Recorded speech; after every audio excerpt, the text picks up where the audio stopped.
सतगुरु साहिब एक है, दूजा भरम विरोध। अब गरीबदास जी स्पष्ट कर रहे हैं कि सतगुरु और परमात्मा एक ही होते हैं, और दूसरा उसमें कोई समझता है तो उसकी अपनी बुद्धि के सत्र में कमजोरी है। सतगुरु साहिब एक है, ये दूजा भरम विरोध। बिन सतगुरु सूझे नहीं, चाहे पढ़ो 18 बोध। क्लियर? सतगुरु साहिब एक हैं। सतगुरु यानी सतगुरु जो हमें वर्तमान में प्राप्त हैं, पूज्य परमेश्वर रामपाल जी, और साहिब यानी परमात्मा जिसे हम भगवान समझ रहे हैं, कबीर जी। तो कह रहे हैं सतगुरु साहिब एक ही है और दूजा ब्रह्म विरोध। यदि आप दो मानते हो, अलग अलग मानते हो कि हमारे गुरु जी के अलावा कोई और भी है कबीर भगवान जो सतलोक में बैठा है, तो गुरु जी कहते हैं ये तुम्हारी बुद्धि का फेर है। दूजा भ्रम विरोध, ये तुम्हारी भ्रमणा है, तुम्हारी गलतफहमी है। और बिन सतगुरु सूझे नहीं, चाहे पढ़ो 18 बोध, चाहे कितना ज्ञान ग्रहण कर लो, बिना सतगुरु की रजा के तुम्हें यह बात समझ में नहीं आएगी। तो वर्तमान में इन आश्रमों से जुड़े हुए भाई बहनों पर सतगुरु की वो रजा नहीं है जो रजा सत्सेवकों पर हो गई है। रोजाना हम नित्य नियम में पढ़ते हैं, सतगुरु साहिब एक शरीरा और सतगुरु बिना न लागे तीरा। सतगुरु साहिब एक शरीरा कि नालायकों अलग अलग मत मानना, दो मत समझ लेना। सतगुरु साहिब एक शरीरा, वो एक ही है, अलग अलग नहीं है। वो कबीर भगवान ही सतगुरु की भूमिका करता है, अपना डबल रोल करता है। वो अनंत कोटि सिद्धियों का स्वामी है। परमात्मा कहते हैं एक सिद्धि बहु चोले धार है। एक सिद्धि होती है, ये तपस्या करके ओम नाम का जाप करके काल के साधक भी उसको प्राप्त कर लेते हैं, और एक ही समय में कई रूप बना लेते हैं। कई रूप, एक सिद्धि बहु चोले धार है, यानी बहुत सारे शरीर धारण कर लेते हैं उस सिद्धि से। जैसे परमात्मा ने हमें सोबरी ऋषि की कथा बताई, सोबरी ऋषि की, और क्या बताया परमात्मा ने? सोबरी ऋषि के पास में वही सिद्धि थी। तो इस बात को आगे और अच्छे से समझने के लिए हमने सोबरी ऋषि की छोटी सी ये कथा सुननी पड़ेगी। एक सोबरी नामक ऋषि थे, सोबरी, और वो परमात्मा की तरफ में संत के पास गए। संत ने जैसी उसको तपस्या साधना बताई, वो दृढ़ होकर लगे। उन्होंने कहते हैं कि जल में खड़ा होकर के तपस्या की। बाल ब्रह्मचारी था, शादी भी नहीं कराई थी, और एक दरिया में जाकर के वहां तपस्या की बहुत दिनों तक, 10-12 वर्ष तक। और ये सोबरी ऋषि की कथा भाई और बहनों हमें कई शिक्षा देगी, कई शिक्षा। वो सोबरी ऋषि घर से निकला था भगत बनकर, भक्ति करने के लिए, परमात्मा प्राप्ति के लिए, जैसे आज आप और हम प्रयत्न कर रहे हैं। लेकिन काल कैसे ठगता है, काल ने कैसे सोबरी ऋषि को ठगा, और कैसे काल वर्तमान में आश्रमों से जुड़ी संगत को ठग रहा है। हम निकले थे भक्ति करने के लिए, जैसे सोबरी ऋषि भक्ति करने के लिए निकला था। एक नदी के किनारे भक्ति कर रहा था, तपस्या कर रहा था। लेकिन एक मगरमच्छ की क्रिया को देखकर, एक मगरमच्छ के उस परिवार को देखकर, और उसने अपनी बनी बनाई भक्ति का सत्यानाश कर लिया। अपने मकसद से, अपने मिशन से वो विचलित हो गया। कैसे हुआ? पहले सोबरी ऋषि की कथा सुनिए, फिर आगे समझ में आएगा कि वर्तमान में 90% संगत कैसे कोऑर्डिनेटरों को देखकर, राजनेताओं को देखकर, दुनिया वालों को देखकर भक्ति मार्ग से विचलित हो गई है, सोबरी ऋषि की तरह। वो वहां पर क्या देखने लगा? कुछ दिन के बाद एक मगरमच्छ था, और उस मगरमच्छ की काफी संतान थी।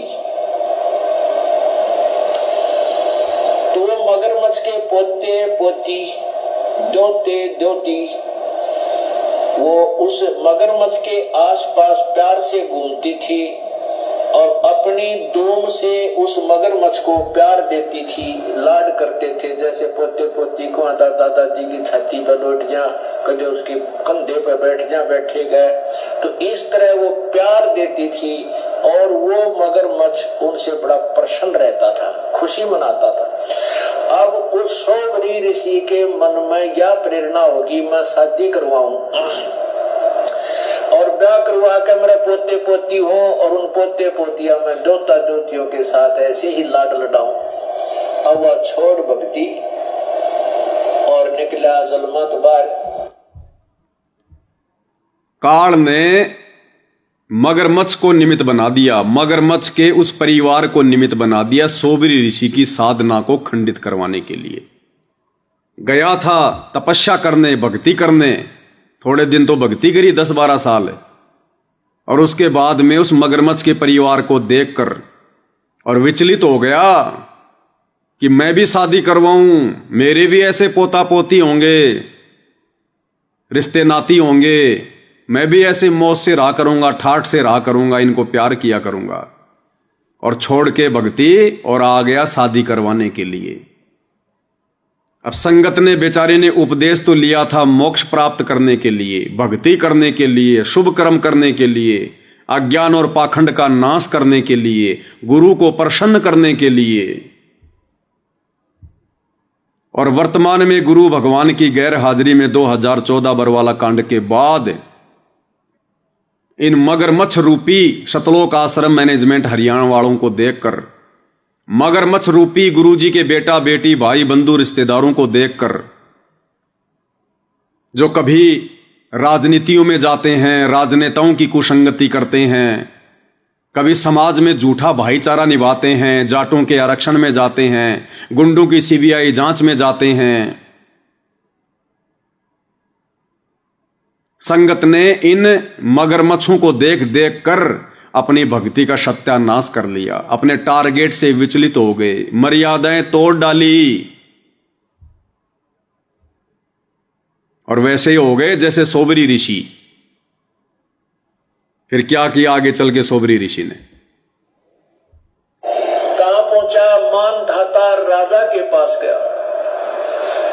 अब उन राजाओं को पता होता था कि ये साधु जो आते हैं साधना करके, ये बड़े तोप का गोला होते हैं, एटम बम होते हैं, ये जो भी मन मुंह से निकाल देंगे वचन वो पार होता है।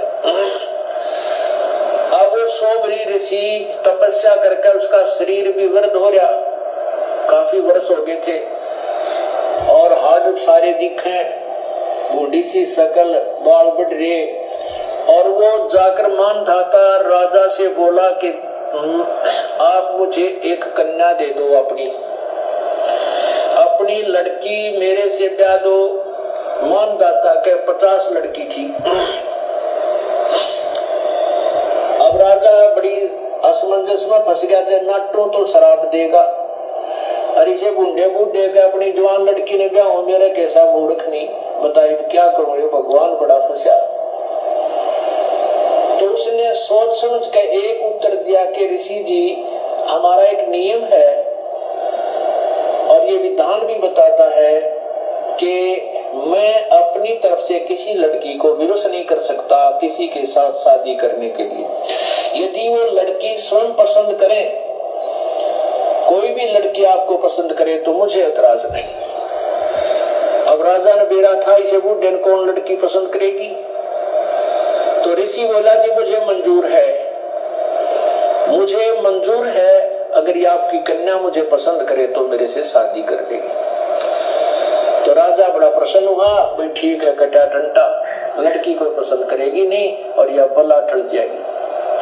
उसने, क्योंकि उन लड़कियों को एक बड़े महल में रहती थी, वहां पर एक नपुंसक व्यक्ति जो हिजड़ा बोलते हैं, उनको ड्यूटी पर उनके गेट कीपर रखा जाता था। तो उसने उस नौकर को बुलाया राजा ने और कहा कि ऋषि जी को लड़कियों के महल में ले जाओ जो भी लड़की इनको पसंद करेगी इसके साथ उसकी शादी कर दी जाएगी। अब उस ऋषि जी ने अपनी सिद्धि साधना और सारे जीवन की कमाई इसको कहां बर्बाद करना शुरू किया, अपना सुंदर शरीर बना लिया। नौजवान लड़के एक सिद्धि बहु चोले धारे, ध्यान से सुनना, उसने अपने 50 रूप बना लिए, 50 रूप। सोबरी ऋषि ने उसने अपने 50 रूप बना लिए। राजा मानधाता की उन 50 की 50 लड़कियों से शादी कर दी।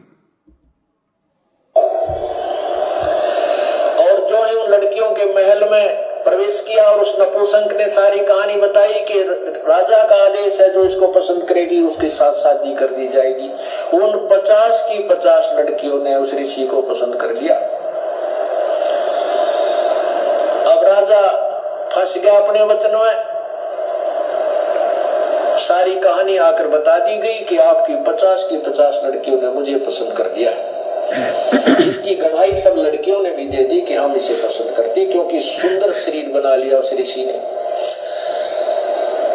अब राजा ने वो फिर साथ भेज दी लड़की, लेकिन आत्मा बहुत रो रही थी। इस कंगाल के साथ ये क्या खाएंगी मेरी बेटी, कहाँ रहेंगी, कैसे दुख उठाएंगी, जंगल में रहना पड़ेगा। पर चलो इनका भाग था, मैं क्या करूं। अब उस ऋषि ने अपनी कमाई थे, देख काल का जाल है भगवान, उसने क्या किया, वहां जाकर के विश्वामित्र को आदेश दिया कि इन 50 महल बना दे। क्या कह रहे हैं गुरुदेव? सोबरी ऋषि ने उन 50 लड़कियों से शादी करके और विश्वामित्र को आदेश दिया कि 50 महल बना दे। अब ये महल बनाने का कार्य तो भाई और बहनों विश्वकर्मा का है, विश्वामित्र का थोड़ी है। लेकिन ये भी हमारी परीक्षा। सतगुरु इस प्रकार से जानबूझकर ये नाम लेकर हमारी परीक्षा ले लेते हैं कि हमारे मन में क्या दोष उत्पन्न होगा, हम क्या सोचेंगे। क्योंकि काल पीछे पीछे रहता है भाई और बहनों, पीछे पीछे। और अगर जरा भी हमारे मन में अगर ये दोष आ गया, या हमने ये सोच लिया, या किसी अन्य भगत भाई बहनों को कह दिया कि देखो भाई ये महल बनाने का कार्य तो विश्वकर्मा जी का है, ये डिपार्टमेंट तो विश्वकर्मा जी का है, और गुरु जी कह रहे हैं विश्वामित्र का। लगता है गुरु जी को भूल लग गई, लगता है गुरु जी को ध्यान नहीं रहा। अरे भैया, उस तेरे विश्वकर्मा को और विश्वामित्र को गुरु जी ने पैदा किया है, वो डिपार्टमेंट भी गुरु जी ने दे रखा उनको।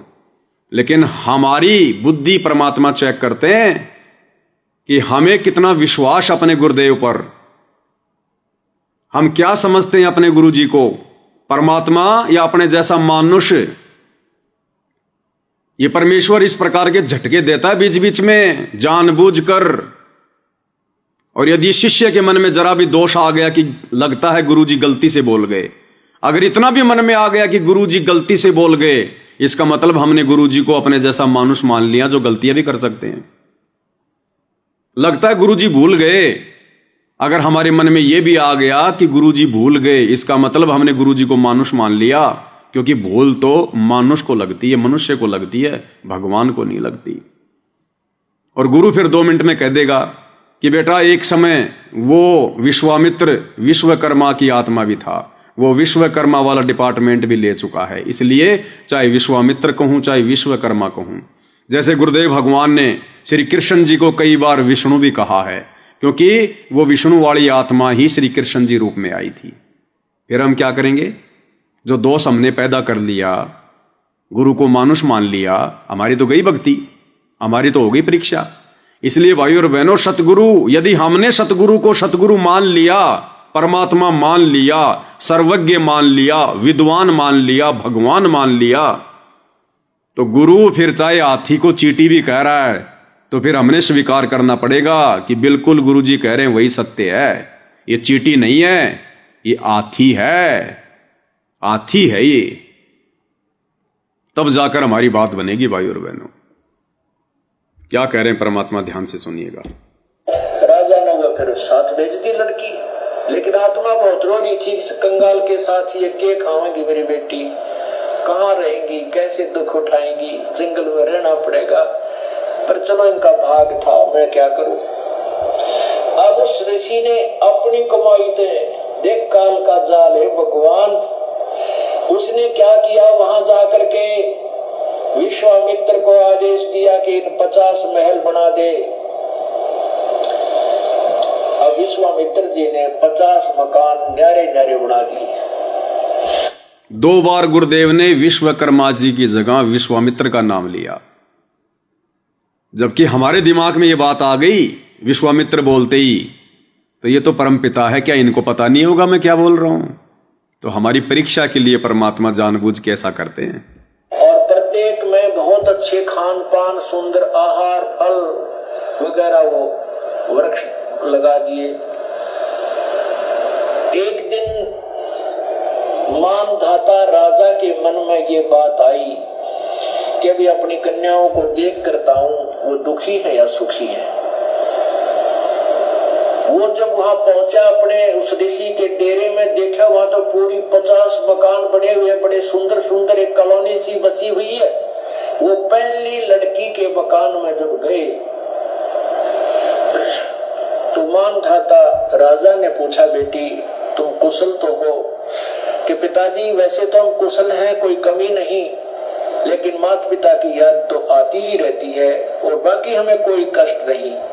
एक मुझे कष्ट है कि ये मेरा पति मेरे पास ही रहता है, दूसरी बहनों के पास कभी नहीं जाता।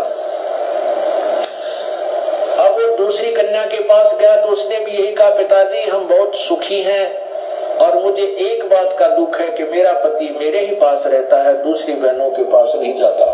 एक सिद्धि बहु चोले धारे।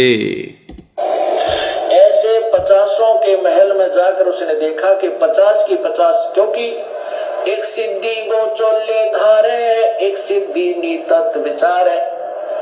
ये सर्व अपनी ही कमाई से ये ड्रामेबाजी करवा देता है काल।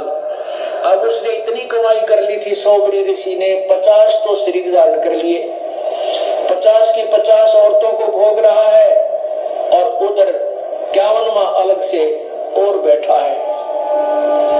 एक सिद्धि बहु चोले धारे। इसी प्रकार सतगुरु साहिब एक शरीरा, सतगुरु बिना न लागे तीरा। ये कबीर परमात्मा अनंत कोटि सिद्धियों का स्वामी है। जब इस काल लोक में काल की भक्ति करके छोटे मोटे ऋषि संत सोबरी जैसे बहुत चोले धारण कर लेते हैं। अगर 100 लड़की होती राजा मानधाता की तो 100 से शादी करता और 100 अन्य शरीर धारण कर लेता और उनके साथ रहता, अपनी भक्ति कमाई विषय भोग में नष्ट करता। तो ये परमेश्वर क्या नहीं कर सकता भाई? एक रूप में सतलोक में बैठे हैं परमेश्वर रामपाल जी, एक रूप में वर्तमान में धरती पर आप और हमारे सामने हमारे पूज्य गुरुदेव भगवान के रूप में हैं, एक रूप में ना जाने परमात्मा कहां किस ब्रह्मांड में क्या क्या लीला कर रहे हैं। तो ये परमेश्वर क्या नहीं कर सकता? गरीब सब पदवी के मूल हैं, सकल सिद्धि हैं तीर, सारी सिद्धियां इस परमेश्वर के जेब में हैं। और दास गरीब शत पुरुष बजो अविगत कला कबीर। और परमेश्वर रामपाल जी कहते हैं कि पराशक्ति पूर्ण पटरानी, सतलोक की कहूं निशानी। पराशक्ति यानी कबीर परमेश्वर जी सतगुरु रामपाल जी के पास में एक सिद्धि है जिसको कहते हैं पराशक्ति, और वो पूर्ण पटरानी है, यानी जितनी भी सिद्धियां हैं सृष्टि में वो उन सब के ऊपर है और उससे परमात्मा जो चाहे सो कर सकते हैं, चाहे जितने रूप परमात्मा धारण कर सकते हैं। जब काल 1000 रूप धारण कर सकता है, अक्सर पुरुष 10,000 रूप धारण कर सकता है, तो ये कबीर परमेश्वर रामपाल जी तो अनंत कोटि कलाओं के स्वामी हैं। ये तो अनंत करोड़ रूप धारण कर सकते हैं। एक रूप में शतलोक में, एक रूप में अगम लोक में, अलख लोक में, अनामी लोक में, एक रूप में ना जाने कौन से ब्रह्मांड में करोड़ों रूप बनाकर परमात्मा लीला कर रहे हैं, कहां कहां अपना ज्ञान दे रहे हैं। और एक रूप में वर्तमान में हिसार जेल में बैठे हैं और जब चाहे परमात्मा अपने किसी भी भगत के यहां प्रकट हो सकते हैं। इसलिए हमने गुरु को मानुष मानने की भूल वर्तमान में नहीं करनी चाहिए कि गुरु जी कबीर जी कैसे हो सकते हैं। कबीर जी तो सतलोक में बैठे हैं, गुरु जी तो धरती पर हैं, फिर सतलोक को कौन चला रहा है? वो सोबरी ऋषि कैसे चला रहा था उन 50 की 50 औरतों को 50 रूप बना के? जब एक 2 कोटि का जीव ऐसा कर सकता है तो ये परमात्मा परमेश्वर रामपाल जी तो जीवों को उत्पन्न करने वाले हैं, ये क्या नहीं कर सकते फिर। और आगे चलकर जब सोबरी ऋषि को बाद में अपनी गलती का आभास हुआ, फिर देखना। जब मानधाता सब लड़कियों के पास होकर के फिर देखा कि ऋषि तो बाहर भी बैठा है, तब उसके चरणों में मस्तक झुका दिया कि आपकी लीला अपरंपार है। इसी बात को देखकर राजा मानधाता ने सोबरी ऋषि के चरणों में मुकुट समेत दंडवत प्रणाम किया कि आपकी लीला अपरंपार है। तो बताओ भाइयों और बहनों, हमारे गुरुजी सोबरी ऋषि से भी कम है क्या? आप कहोगे नहीं नहीं, सोबरी जैसे क्या लगे हमारे गुरुजी के आगे, उनके चरणों की धूल के बराबर भी नहीं है। तो क्या फिर इनकी लीला वर्तमान में अपरंपार नहीं होगी क्या? फिर हम इनको कबीर भगवान क्यों नहीं मान रहे? अपने जैसा मानुष क्यों मान रहे हैं? मां के गर्भ से जन्म लिया हुआ क्यों मान रहे हैं? फिर क्यों हम इस कबीर परमेश्वर रामपाल जी के धरती पर रहते सहते उस दाढ़ी मूंछ वाले नकली उस कबीर का जून के महीने में उसको परमात्मा मान के क्यों हम उसका प्रगट दिवस मना रहे हैं? अगर हमने अपने गुरु को ही कबीर मान लिया, स्वयंभू मान लिया, परमात्मा मान लिया, तो फिर इस परमेश्वर के रहते सहते किसी और कागज के टुकड़े को परमात्मा मानने की जरूरत क्या है? और यदि आप मना रहे हो फिर भी जून में कबीर प्रकट दिवस, तो अभी आप हृदय से अपने गुरु जी को कबीर भगवान नहीं मान रहे। अब उस राजा के लिए तो भगवान सिद्ध हो गया वो सोबरी ऋषि। अब उसकी पोल खुलती है, अब देखना आगे क्या होता है। अब सोबरी ऋषि के 150 लड़के हो गए, 150 बच्चे हो गए, तो 50 लड़कियां, 2-2, 3-3 बालक हुए, 50 पत्नियां। अब वो क्या सोचता है कि अभी कोई 4 साल वर्ष का लड़का है, कोई 5 वर्ष का लड़का है, ये फिर सियाने होंगे, इनका ब्याह करूंगा, फिर इनके पोते होंगे मेरे, और फिर मैं इनसे प्यार करूंगा। रे तेरा गजब है, जीवन खो दिया अपना। बाद में सोबरी ऋषि को पछतावा हुआ कि मैंने तो अपना जीवन बर्बाद कर दिया। अभी तो मेरी शादी हुई है, 2, 4, 5 साल बाद इन औरतों के बच्चे पैदा होंगे, फिर उनके बच्चे बड़े होंगे। मैंने तो अपना जीवन बर्बाद कर दिया। और फिर बाद में क्या सोचने लगा, अगर मैं उस मगरमच्छ की उन गतिविधियों पर ध्यान नहीं देता तो मेरी भक्ति बर्बाद नहीं होती, मेरी साधना बर्बाद नहीं होती। उस मगरमच्छ की उन क्रियाओं को देखकर मैंने मेरी भक्ति बर्बाद कर ली। इसी प्रकार भाइयों और बहनों, ये संगत जब इनकी बुद्धि ठिकाने आएगी, आने वाले समय में काल इनकी बुद्धि से हटेगा, तब जाकर ये रोएंगे सोबरी ऋषि की तरह कि यदि हम इन सतलोक आश्रम वाले इन मगरमच्छों को नहीं देखते, इनकी इन राजनीतिक इन क्रियाओं को नहीं देखते, ये जो राजनेताओं की रैलियों में धक्के खाने जाते हैं, हमें भी लेकर जाते रहे, कभी परशुराम की जयंती में, कभी कबीर की नकली जयंती में सिरसा में अनाज मंडी में, कभी अयोध्या में भंडारा, कभी जाटों का आरक्षण, कभी गुंडों की सीबीआई जांच, कभी जाटों की धर्मशाला बनाना, कभी रोडे बनाना, कभी एम्बुलेंस चलाना, कभी सफाई अभियान चलाना, कभी ये पेड़ वाड़ लगाना, ये दुनिया भर का पाखंड करना।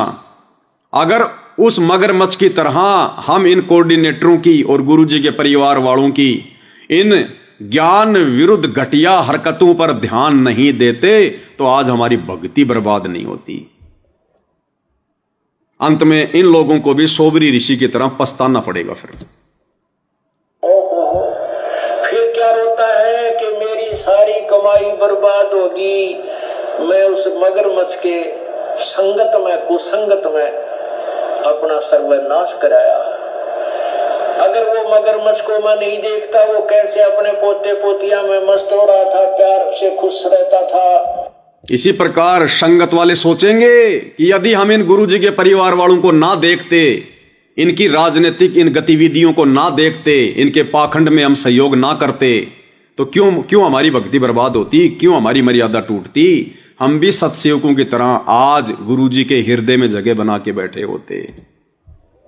आज मैंने अपना सर्वनाश कर लिया। जो 20, 30, 40, 50, 60 वर्ष में जो साधना की थी वो बर्बाद कर दी, वो नष्ट कर दी।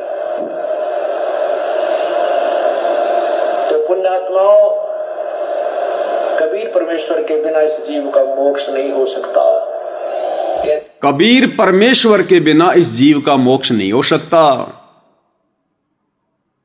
तो गुरुजी तो हमें मोक्ष की गारंटी दे रहे हैं वर्तमान में कि बच्चों मेरे अलावा धरती पर कोई मोक्ष दे ही नहीं सकता, और यह परम सत्य भी है।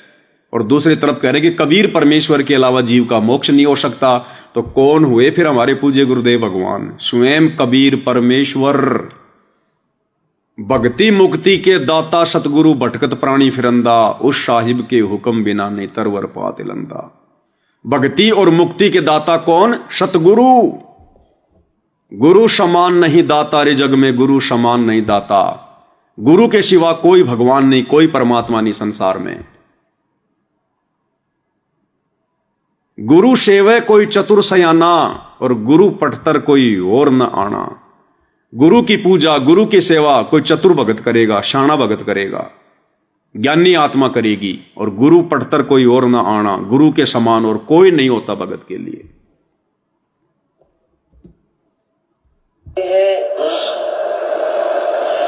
गोरख से ज्ञानी घण ये सुख दे जति जिहान, सीता सी बहु भारिया ये संत दूरी अस्थान। तो ये सत्संग है भाई और बहनों, गूढ़ ज्ञान युक्त हैं, ये सांकेतिक हैं। अब ये कथा गुरुदेव भगवान ने हमें कई बार सत्संगों में सुनाई, समझाई, लेकिन इस कथा का आज सदुपयोग हुआ है। आज हम गुरुदेव भगवान के आशीर्वाद से इस कथा के मर्म को समझ पा रहे हैं कि ये कथा हमें कितनी बड़ी शिक्षा देगी।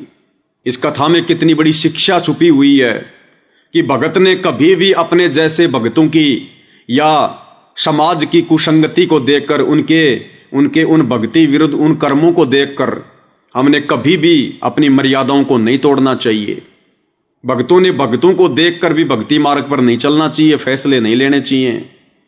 हमेशा ज्ञान को आधार बनाकर ही, अपने टारगेट को सामने रखकर ही विचार करना चाहिए। जैसे सोबरी ऋषि ने मगरमच्छ की उस क्रिया को देखकर भक्ति बर्बाद कर ली। 90% संगत ने गुरुदेव की गैर हाजिरी में 2014 बरवाला कांड के बाद अपने जैसे भक्तों को देखकर, गुरुदेव के कलयुगी परिवार को देखकर, कोऑर्डिनेटरों को देखकर, उनके भक्ति विरुद्ध उन कुकर्मों को देखकर अपनी भक्ति बर्बाद कर ली।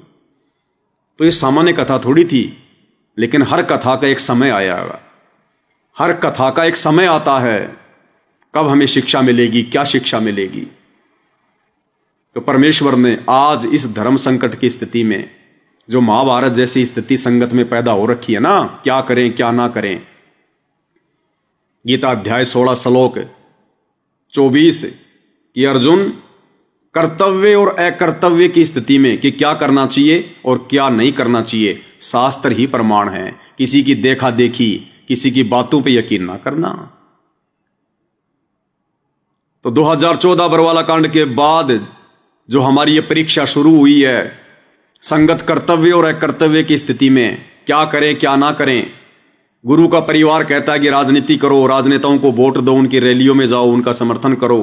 गुरु जी कह रहे हैं हमारा राजनेताओं से कोई लेना देना नहीं है, हमारी संस्था गैर राजनीतिक है, हमने भक्ति करनी है, क्या करें क्या ना करें। गुरु का परिवार कह रहा है धनाना गांव में स्टेडियम बनाओ बैडमिंटन का। गुरु सत्संग में कह रहा है बच्चों हमने गेम नहीं खेलना, ना हमने सहयोग करना, इससे हमारी श्वासें बर्बाद होती है, हमारा समय बर्बाद होता है, हमने तो मोक्ष प्राप्त करना है। गुरु का परिवार कह रहा है जाटों के आरक्षण में जाओ, उनका समर्थन करो और चंदे के रूप में उनको पैसा दो। दूसरी तरफ गुरु सत्संग में कह रहा है कि दुनिया से ती दोस्ती, पड़े भजन में भंग, एकाएकी राम से या साधु के संग। बिना नाम उपदेशी के पास बैठने से भी हमारा भजन भंग होगा। क्या करें क्या ना करें, गुरु की माने या गुरु के परिवार की माने। गुरु का परिवार कह रहा है राजस्थान के गैंगस्टर जो पुलिस एनकाउंटर में मारा जा चुका है आनंदपाल सिंह, राजपूत करणी सेना उसको शहीद का दर्जा दिलाने के लिए धरना प्रदर्शन कर रही है राजस्थान के अजमेर में, हरियाणा के भिवानी में। और संगत वालों को कह रहे हैं कि जाओ उनका समर्थन करो, गुंडों का समर्थन करो। और दूसरी तरफ सतगुरु कह रहा है कि संतों का और गुंडों का क्या मेल, क्या करें, गुरु की माने या गुरु के परिवार की माने। गुरु कह रहा है कि बच्चों अगर तुम्हारे घर पर कोई आ जाता है भिखारी या कोई भी, उसको खाना खिला दो, उसको सूखा राशन मत देना, उसको भोजन खिला दो। दूसरी तरफ गुरु का परिवार कह रहा है अन्नपूर्णा मुहिम चलाओ, जबरदस्ती जा जा के लोगों के मकान बनाओ, जबरदस्ती लोगों के घरों में सूखा राशन डालो। क्या करें क्या ना करें? कर्तव्य और अकर्तव्य की स्थिति गुरु की माने या गुरु के परिवार की माने? गुरु का परिवार कह रहा है कि अयोध्या में जाओ, जो लोग श्री रामचंद्र जी के दर्शन करने के लिए उस मंदिर को देखने के लिए आ रहे हैं, आन उपासना करने के लिए आ रहे हैं, वहां जाकर भंडारा लगाओ, उन लोगों को कोई दिक्कत नहीं होनी चाहिए, आन उपासना करने में कोई परेशानी नहीं आनी चाहिए। और गुरु कह रहा है कि हमने आन उपासना नहीं करनी, ना कोई सहयोग करना। 100 वर्ष सतगुरु की पूजा, एक दिन आन उपासी, वो अपराधी आत्मा पड़े काल की फांसी। आन उपासना करना और आन उपासना करने वालों का सहयोग करना दोनों महापाप। क्या करें? गुरु की माने या गुरु के परिवार की माने? गुरु कह रहा है बच्चों, हमने किसी की भी समाधि नहीं पूजनी, हमने किसी भी धाम पे नहीं जाना, हमने किसी भी तीर्थ पर नहीं जाना, हमने किसी की कोई जयंती नहीं मनानी। और गुरु का परिवार कह रहा है परशुराम की जयंती में चलो, रोहतक के पैरावर धाम में चलो, परशुराम की समाधि पे चलो। क्या करें क्या ना करें? गुरु की माने या गुरु के परिवार की माने? गुरु कह रहा है कि कबीर जी प्रकट हुए हैं, कबीर जी का जो है वो प्रकट दिवस मनाना चाहिए। गुरु का परिवार कह रहा है अनाज मंडी सिरसा में चलो और कबीर जी की जयंती नकली कबीर पंथियों के साथ मिला के करो। क्या करें? गुरु की माने या गुरु के परिवार की माने? ऐसी स्थिति में शास्त्र ही प्रमाण होते हैं, किसी की देखा देखी नहीं, किसी भगत के कहे अनुसार नहीं। ये 30 साल से गुरुदेव ने ठोक ठोक के ज्ञान इसीलिए दिया था कि जब वो परीक्षा का समय आएगा, कर्तव्य और अकर्तव्य की स्थिति आएगी, तो मेरे ज्ञान को आधार बनाकर डिसीजन लेना, मेरे परिवार के देखा देखी नहीं, मेरे परिवार के कहने से नहीं। अगर मेरे परिवार के कहे अनुसार चलोगे और मेरे ज्ञान के आधार से नहीं चलोगे तो तुम्हारे साथ में वही बनेगी जो सोबरी ऋषि के साथ में बनी। अंत में रोगे सिर पर हाथ रख के। और संगत ने 90% संगत ने जो साध संगति के अभाव में ये सारे कुकर्म कर चुकी है, मर्यादाएं तोड़ चुकी हैं, अंत में सोबरी ऋषि की तरह इनको रोना पड़ेगा। दूसरा कोई ऑप्शन इनके सामने नहीं होगा। इसलिए भाई और बहनों, परमेश्वर ने हमें ये इतने लंबे समय तक हमें इतना संघर्ष करके ये ज्ञान दिया ताकि मेरे बच्चे धर्म संकट की स्थिति में खुद ही निर्णय कर लें। और इसी बात की परीक्षा ले रहा है गुरु हिसार जेल में बैठ के, और गुरु को किसी ने बांध नहीं रखा। ये वो परमात्मा है, वो परमेश्वर है, जाके अर्ध रोम पर शकल पसारा, ऐसे पूर्ण ब्रह्म हमारा। गरीब ऐसा सतगुरु हम मिल्या, बेपरवाह अबंद, और परम हंस पूर्ण पुरुष रोम रोम रवि चंद। इनको कोई बांध नहीं सकता है, तो अबंध परमात्मा है, अपनी मर्जी का मालिक है। हमारी बुद्धि को देख रहा है, चेक कर रहा है। उन्हें तो पता है कितने पास होंगे, कितने फेल होंगे, लेकिन वो हमें भी तो दिखाएंगे ना कि तुम्हारी कितनी औकात है, तुमने कितना ज्ञान को समझा। और दुनिया को ज्ञान समझाने का ठेका लिए फिरते थे। तुम्हारी खोपड़ी में ज्ञान की छींट भी नहीं, नालायकों। इसीलिए दुनिया नहीं जाग रही। घर घर में ज्ञान गंगा पुस्तक पहुंच गई, उसके बावजूद भी दुनिया नहीं जाग रही, क्योंकि ज्ञान गंगा पुस्तक बांटने वाला खुद अंधेरे में बैठा है, देखा देखी में चल रहा है, भेड़ चाल में चल रहा है। इसलिए उनके शब्दों का किसी पे असर नहीं हो रहा।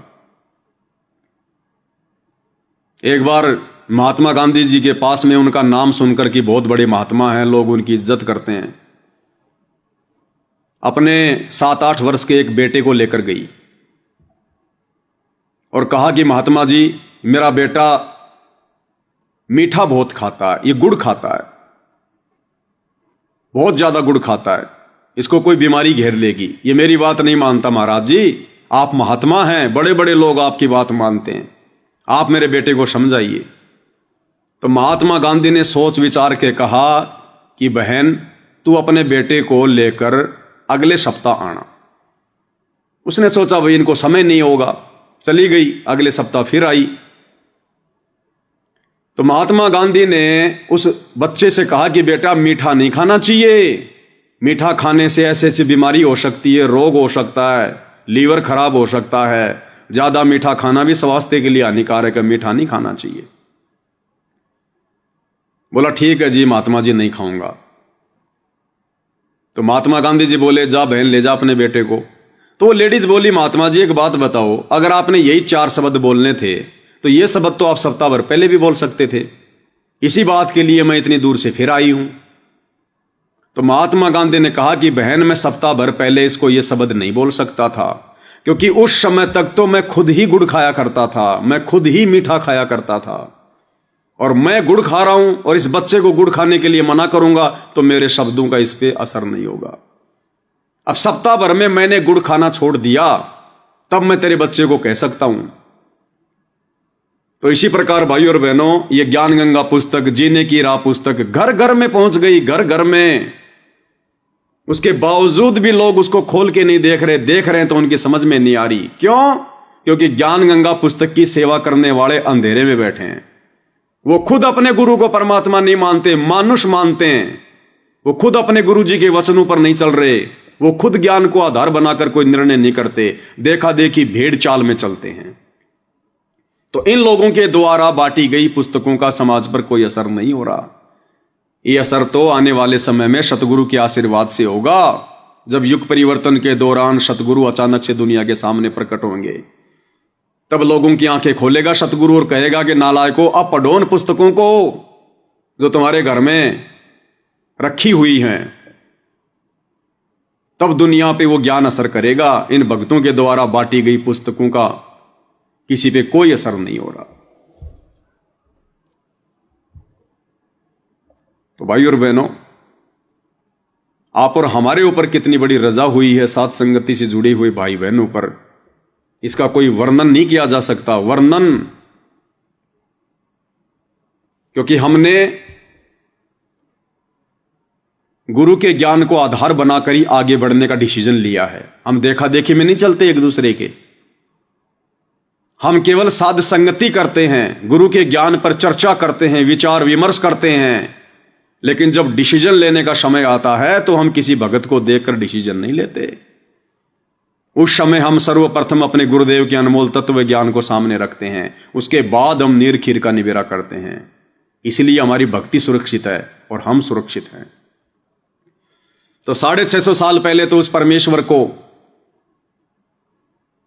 समाज में विद्वान समझे जाने वाले पंडित और ब्राह्मणों के बहकावे में आकर कि कबीर अनपढ़ है, अशिक्षित है, ये क्या जाने शास्त्रों को, ग्रंथों को, हमने रिजेक्ट कर दिया उस भगवान को। और वर्तमान में ये कलयुगी पंडित, ये कलयुगी ब्राह्मण, सतगुरुदेव के बेटा बेटी, भाई बंधु, रिश्तेदार, ये आश्रम संचालक, ये कोऑर्डिनेटर, आज इनके बहकावे में आकर हम गुरु को मानुष मान रहे हैं कि गुरु का तो जन्म हुआ है, गुरु जी का तो जन्म हुआ है।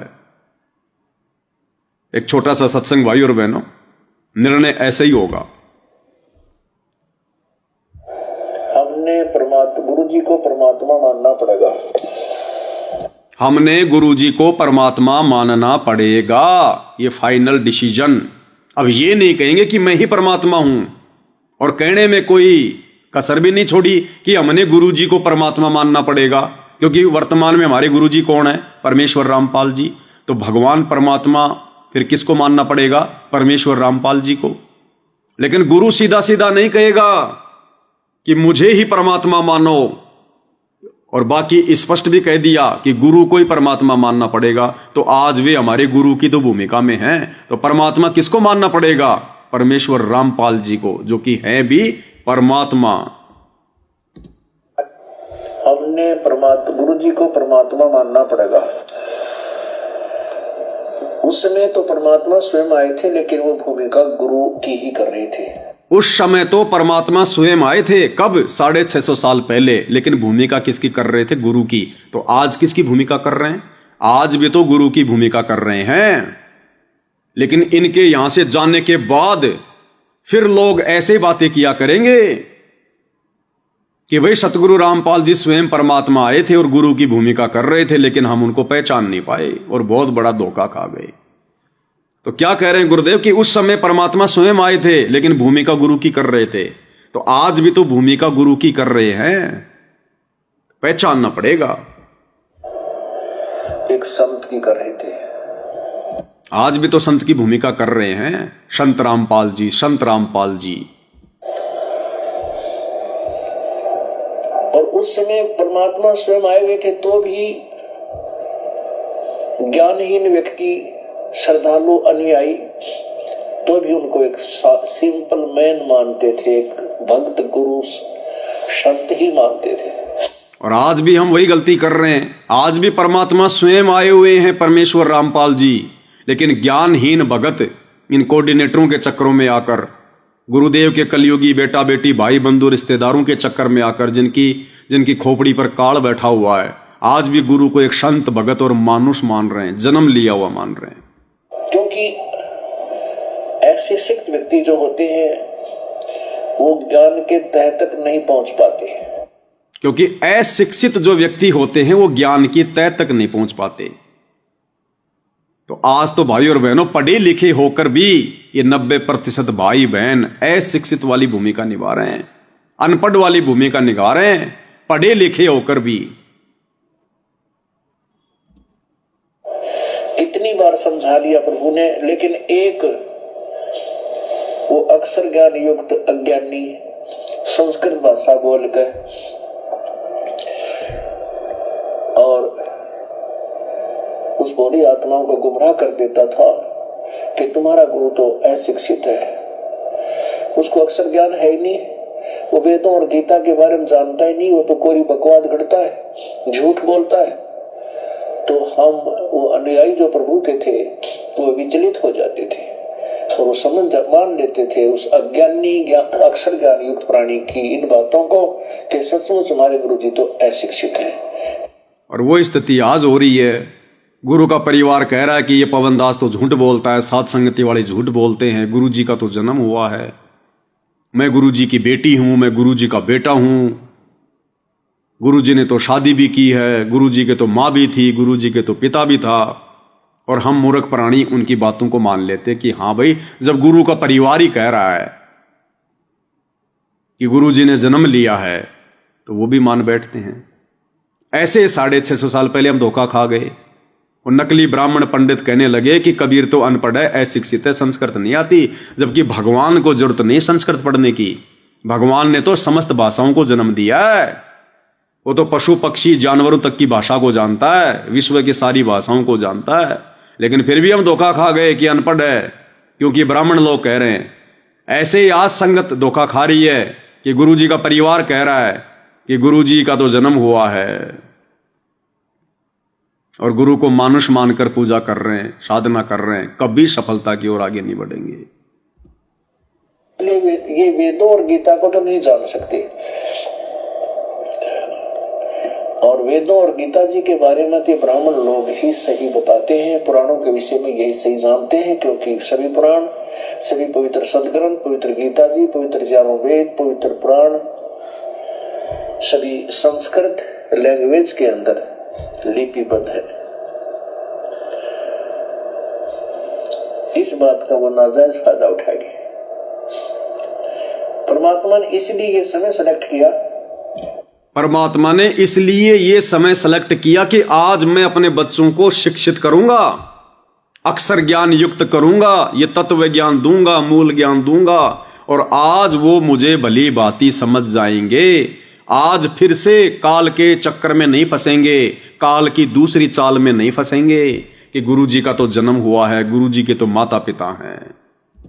टाइम सिलेक्ट किया कि पिछली पीढ़ी के अंदर शिक्षित होगा सारा समाज, उस समय ये मेरे को पहचान पाएंगे मेरे बच्चे, और इस काल के, इन काल के दूतों को ये धिक्कार देंगे, ठुकरा देंगे, छोड़ देंगे, त्याग देंगे। अब आज हमने उस कागज के टुकड़े को तो पहचान लिया कि यो कबीर भगवान है, 650 साल पहले आए थे, और ये माँ के गर्भ से जन्म लेकर नहीं आए थे। उस कागज के टुकड़े के तो महिमा कर रहे हैं भगवान कह कह के, परमात्मा बोल बोल के कि ये तो अजरो अमर है, अविनाशी है, लहर तारा तालाब पर आए थे, ये प्रकट हुए थे, इनके कोई माता पिता नहीं था। अब भाई 650 साल पहले आए हुए उस भगवान की महिमा करने से हमें वर्तमान में क्या मिलेगा? अब वो 650 साल पहले वाला भगवान केवल एक कागज के टुकड़े में सीमित हो गया। उस कागज के टुकड़े की महिमा करने से, जून के महीने में उसका प्रकट दिवस मनाने से, उसको परमात्मा कहने से, उसका भोग लगाने से हम वर्तमान वाले भक्तों का भला नहीं हो सकता, मुक्ति नहीं हो सकती। वर्तमान में कहां है वो कबीर? कौन है वो कबीर? जैसे 650 साल पहले आया था, 100 सुख दिए थे, ज्ञान दिया था, वैसे ही आज आवे, 100 सुख दे, ज्ञान देवे, आशीर्वाद देवे, भक्ति देवे, शरण में लेवे, तब हमारा मोक्ष होगा। और वे आए हुए हैं स्वयं परमेश्वर रामपाल जी। लेकिन फिर से हमने वही गलती करना शुरू कर दी जो 650 साल पहले की थी। उस समय भी कबीर परमात्मा गुरु रूप में आए थे, हमने केवल अपना गुरु ही माना, मानुष ही माना, भगवान नहीं माना। और आज फिर हम वही गलती कर रहे हैं। आज हमने 650 साल पहले वाले कागज के टुकड़े को तो भगवान मान लिया, जो हमारे किसी काम का नहीं।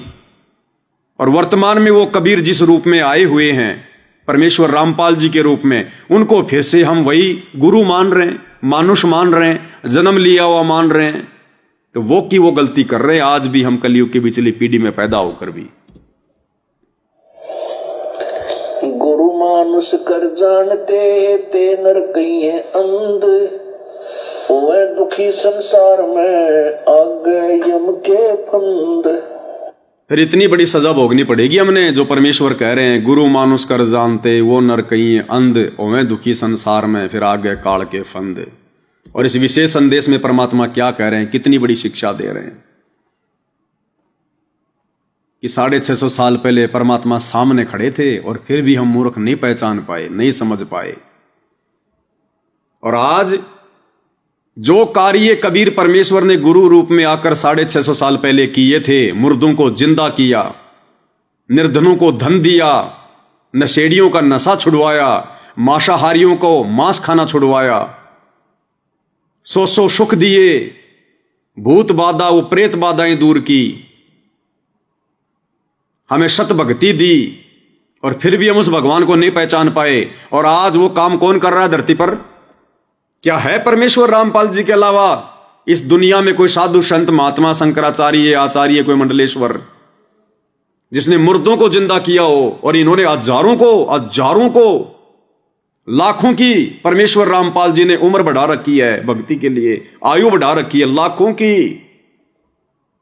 जहां डॉक्टरों ने मना कर दिया, हाथ जोड़ लिया, हमारी बस की बात नहीं है, मरना ही अंतिम विकल्प है, आज वो घोड़े की तरह दौड़ रहे हैं, भक्ति कर रहे हैं।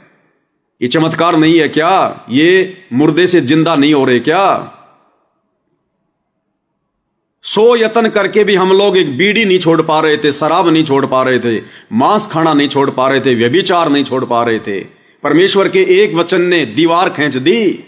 क्या ये परमात्मा नहीं है क्या? भगवान नहीं है क्या? ये दिन रात गधे और बैल की तरह मेहनत करते करते भी हमारे खर्चे पूरे नहीं हो रहे थे। आज परमेश्वर ने अपनी भक्ति देकर, और आज परमेश्वर ने हमारे जो है वो घर भर दिए। जहां पहले 18-18 घंटे काम करके भी हमारी संतुष्टि नहीं होती थी, आज मात्र 6 या 8 घंटे काम करके हम लोग संतुष्ट हैं। क्या ये परमेश्वर नहीं कर रहा? कौन कर सकता है ये? इन विषय विकारों से हमारी बुद्धि को परमेश्वर ने दूर कर दिया, हटा दिया। या तो ब्रह्मा विष्णु महेश भी विषय विकारों से दूर नहीं है, जिनके अंडर में तीनों लोक हैं। फिर ये साधु संत महात्मा मंडलेश्वर आचार्य शंकराचार्य, ये कैसे हमारे विषय विकारों को शांत कर सकते हैं? लेकिन परमेश्वर रामपाल जी कर रहे हैं, युवा अवस्था में कर रहे हैं, हजारों के कर दिए, लाखों के कर दिए, हंस बना दिए। क्या ये काम उस परमेश्वर का नहीं है? क्या कोई सामान्य संत, मां के गर्भ से जन्म लेकर आया हुआ कोई मानुष गुरु पद लेकर आत्माओं को इतना चेंज वो कर सकता है, इतना परिवर्तन वो ला सकता है? तो क्या ये परमेश्वर नहीं है? ये परमात्मा नहीं है? तो क्या कह रहे हैं गुरुदेव कि 650 साल पहले परमात्मा सामने खड़े थे और हम पहचान नहीं पाए, मूर्ख। और वही गलती हम आज कर रहे हैं, वही गलती हम आज कर रहे हैं। गरीब होता मारू स्वर्ग में जा बैठो पाताल, गरीब दास छोड़ता फिर अपने हीरे मोती पास। आपको वहां प्योंद चढ़ाई, कलम चढ़ाई, ऐसे खोज खोज के अपनी बोली बोली। अरे घर में 6 आदमी थे, 2 नाम ले लिया, 4 नहीं देते। वो काग के हैं और वो कोयल के थे, साथ ले गए। और परमात्मा चाहता काग के होते कोयल के सबको रंग चढ़ा दे। समर्थन शक्ति भी तो है, लेकिन शुरुआत में कोयल वाले ही आते हैं। अब आप उस कोयल के बच्चे थे, उसमें भी दाता के साथ लग के, ठीक है, क्योंकि उसमें कोई प्रमाण ऐसा आपको नहीं प्राप्त हुआ जिससे सामने खड़े दाता को भगवान मान लेते हैं। क्या कह रहे हैं परमेश्वर रामपाल जी कि उस समय ऐसा कोई प्रमाण नहीं था जिससे सामने खड़े हुए भगवान को आप भगवान मान पाते। अरे आज क्या कमी छोड़ दी गुरुदेव ने। आज कौन सा हमारे को वेद नहीं दिखाया, गीता नहीं पढ़ाई, कुरान नहीं पढ़ाए, पुराण नहीं पढ़ाए, गुरु ग्रंथ नहीं पढ़ाया, सदग्रंथ साहिब नहीं पढ़ाया, क्या नहीं पढ़ाया, क्या प्रमाण नहीं दिए आज। तो 650 साल पहले तो गुरुदेव भगवान कह रहे हैं कि तुम इसलिए फेल हो गए कि तुम्हारे को ऐसा कोई प्रमाण नहीं मिला था। परमात्मा एक अशिक्षित अनपढ़ की भूमिका निभा रहे थे, जिस कारण से तुम सामने खड़े भगवान को नहीं पहचान पाए। अरे आज फिर हम वो गलती क्यों कर रहे हैं। सारे के सारे वो प्रमाण देखकर, शिक्षित होकर, सौ सुख प्राप्त करके, जो इस कलयुग में परमेश्वर रामपाल जी के अलावा कोई देने की सोच भी नहीं सकता। फिर आज हम वही गलती क्यों कर रहे हैं भाई। और आज भी यदि हम वो गलती करेंगे तो हमसे बड़ा फिर मूर्ख संसार में कोई दूसरा नहीं फिर। लेकिन शुरुआत में कोयल वाले ही आते हैं। अब आप उस कोयल के बच्चे थे, उसमें भी दाता के साथ लग गए, ठीक है, क्योंकि उसमें कोई प्रमाण ऐसा आपको नहीं प्राप्त हुआ जिससे सामने खड़े दाता को भगवान मान लेते हैं।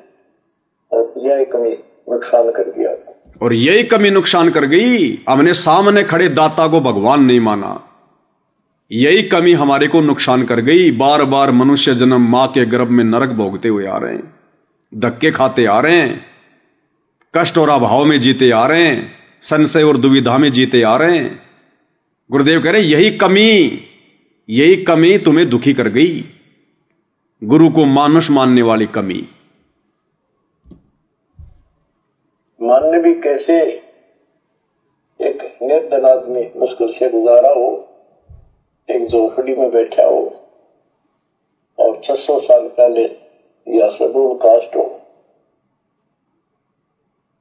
बच्चों, यही तो फड़क निकालनी थी दाता ने। आज किसी को आप कहते हो कबीर भगवान है, कौन कबीर? काशी वाला सुनाहा, उसकी त्योड़ी पड़ जाए, माथा ठड़के, मजाक करे, बता देख इसका काम दी गई। वो तो गरीब आदमी था, निर्धन था, दानक था, सुलाहा था, कवि था, एक भगत था। बच्चों, अब पता चला वो क्या था। जो स्थिति वर्तमान में दुनिया वालों की हो रही है कबीर जी को परमात्मा मानने को लेकर, जब हम जिक्र करते हैं कि कबीर जी भगवान है, परमात्मा है, प्रकट हुए थे, तो गुरुदेव कह रहे हैं उसके माथे में त्योड़ी पड़ जाती है कि मूर्ख आदमी तू क्या बक रहा है, नींद में है क्या? कौन कबीर? वो जुला कबीर, वो संत कबीर, वो दास कबीर, वो गरीब आदमी जिसके खाने के भी दाने नहीं थे समय पर, उसको तू भगवान कह रहा है। तो जो स्थिति भाई और बहनों वर्तमान में समाज वालों की, जगत वालों की कबीर जी को है परमात्मा लेकर, वो स्थिति आज परमेश्वर रामपाल जी के 90% भक्तों को स्वयं सतगुरु रामपाल जी को परमात्मा मानने को लेकर है। जब हम सत्सेवक भाई बहन कहते हैं कि गुरु जी परमात्मा है, स्वयंभू है, ये प्रकट हुए हैं, ये लीला कर रहे हैं, काल को भी धोखा दे रहे हैं, हमारी जो है चरम दृष्टि को भी परमात्मा धोखा दे रहे हैं, ये प्रकट हुए हैं, इनके कोई माँ बाप नहीं है, इनका कोई गुरु नहीं है, ये सब एक भूमिका कर रहे हैं, तो हमारे खुद के भगत भाई बहनों के जो आश्रमों से जुड़े हैं उनके माथे में तोड़ियां पड़ जाती हैं कि ये सत्सेवक तो काल की गोद में बैठे, इन्होंने भांग पी रखी है, ये गुरुजी को परमात्मा कह रहे हैं, गुरुजी को कबीर जी कह रहे हैं, ये इनकी बुद्धि भ्रष्ट हो गई इनकी। अब ये तो आने वाले समय में पता चलेगा किसकी बुद्धि भ्रष्ट है और क्या है। तो ये आपको ऊपर अलग से रजा कर दी जाता। 600 साल पहले आपको इतने सुख दिए परम पिता ने, आप हैरान रह जाते थे, रिश्तेदारों को बताते थे, पड़ोस में बताते थे, मित्र प्यारों को बताते थे, आपकी कोई सुनने को तैयार नहीं था और ये कहा करते थे पागल हो गए, देख इनकी अकल मारेगी उसको। आज भी सुनने को तैयार नहीं है हमारे खुद के भगत भाई बहन। जगत वाले तो समझेंगे कहां से? हमारे खुद के भगत भाई जो सतलोक आश्रमों से जुड़े हैं, जब हम सत्सेवक अपने गुरु को परमेश्वर मानकर, कबीर मानकर, जब उनकी 5 दीपक वाली थाली के साथ आरती उतार रहे हैं, घर घर में उनको भोग लगा रहे हैं, एकमात्र उन्हीं की फोटो रखते हैं, उन्हीं को दंडवत करते हैं, उन्हीं की महिमा करते हैं, तो हमारे खुद के भाई बहन जो उपदेशी हैं वो भी मानने को तैयार नहीं है और हमारी इन क्रियाओं को गलत बता रहे हैं। तो आज भी इनकी स्थिति वही है जैसी 650 साल पहले थी। प्यारों को बताते थे, आपकी कोई सुनने को तैयार नहीं था और ये कहा करते थे पागल हो गए, देख इनकी अकल मारेगी उसको भगवान बताओ, और हमने कहा वह नाम ले लो।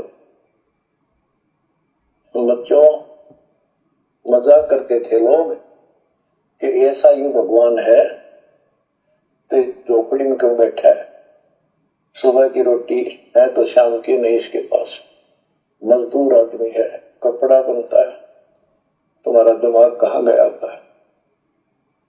तो बच्चों कोई बात नहीं, समाज कुछ भी कहे, हम भी कहा करते ऐसी, और यदि ये प्रमाण ना होते बच्चों कोई मानने वाला नहीं था कबीर साहब को, और ये प्रमाण तो दाता ने अभी दिखाने थे। आप तो पहले ना मानने उनको अब मना लेंगे, अपने बच्चों को खोज लेंगे कभी धरती के किसी कोने पर हो, ऐसे इंस्ट्रूमेंट बनवा दिए दाता ने, ऐसे उपकरण तैयार करवा दिए, कहीं बैठा हो परमात्मा का बच्चा वहीं से खींच डालोगे पकड़ कर। तो इसी प्रकार बच्चों 120 वर्ष तक दाता उस झोपड़ी में कपड़ा बुनते हुए रहे।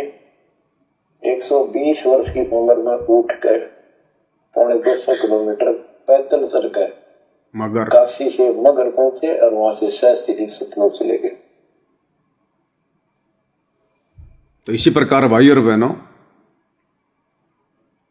सांसारिक तौर पर चाहिए समाज हमें कुछ भी क्यों ना कहे हमारे गुरुदेव के विषय में, जब हम उनको परमात्मा कहते हैं, परमेश्वर कहते हैं, उनकी महिमा करते हैं, स्वयंभू कहते हैं, ना जाने क्या क्या वो कमेंट्स करते हैं, कैसी कैसी बातें करते हैं कि अगर ऐसा ही भगवान है तो हिसार जेल में क्यों पड़ा है, 12 साल से जेल में क्यों है, बाहर क्यों नहीं निकला था।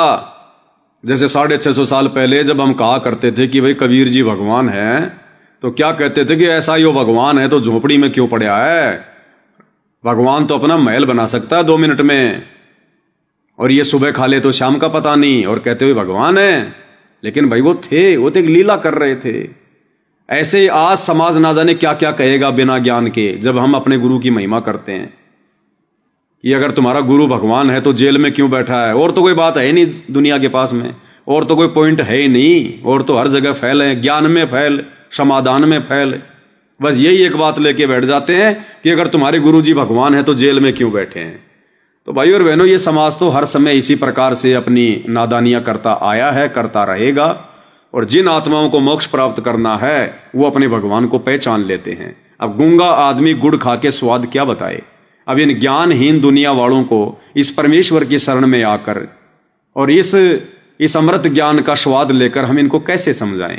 ये तो वही समझ सकता है जो हमारी तरह परमेश्वर की शरण में आए, परमेश्वर रामपाल जी को गुरु धारण करे और उनके सत्संग सुने, ये अमृत ज्ञान सुने, तब जाकर उनको समझ में आएगी। फिर तो हमने समाज को भी देखकर नहीं चलना, और ना हमने भक्तों को देखकर चलना है। हमने भक्तों की केवल वहीं तक सुसंगति करनी है जहां तक हमारी भक्ति मर्यादा सुरक्षित रहे। और जिस दिन भगत अडबट करने लग जाए, बेबुनियादी बात करने लग जाए, हमारा लगता नहीं कुछ भी, उसी समय संपर्क तोड़ लो। ये कबीर परमेश्वर का भक्ति मार्ग यारी या मित्रता जोड़ने का नहीं है, रिश्तेदारी जोड़ने का नहीं है। अगर रिश्तेदारी भी जुड़ी हुई है तो रिश्तेदारी अपनी जगह और भक्ति और मर्यादा अपनी जगह। तो भाई और बहनों, हमने हर प्रकार से चौतरफा ध्यान रखकर, जागरूक होकर, सचेत होकर इस भक्ति मार्ग पर एक एक कदम फूंक फूंक के रखना है। ये काल हमें अपनों से ही ठगेगा। अपने कौन? भक्ति मार्ग में हमारा भगत समाज है, अपने भगत भाई बहनों के माध्यम से ठगेगा। इसलिए हमने सोबरी ऋषि की तरह किसी दूसरे की उन क्रियाओं को देखकर प्रभावित नहीं होना, भ्रमित नहीं होना। जब तक गुरुदेव भगवान के ज्ञान आधार से हम उसको जांच ना लें, उसको हम जो है वो परख ना लें, हमने कोई लोकलाज नहीं करनी, कोई शर्मा शर्मी नहीं करनी, चाहे कोई कितना ही निकटवर्ती भगत क्यों ना हो। हमारे काम हमारे गुरुदेव भगवान से सरेंगे, हमारी मुक्ति हमारे गुरुदेव भगवान से होगी। हमने प्रसन्न अपने गुरुदेव भगवान को करना है, किसी और को नहीं। तब जाकर भाई और बहनों हमारा दाव लगेगा। इतना सावधान हमें भक्ति मार्ग पर होकर चलना पड़ेगा।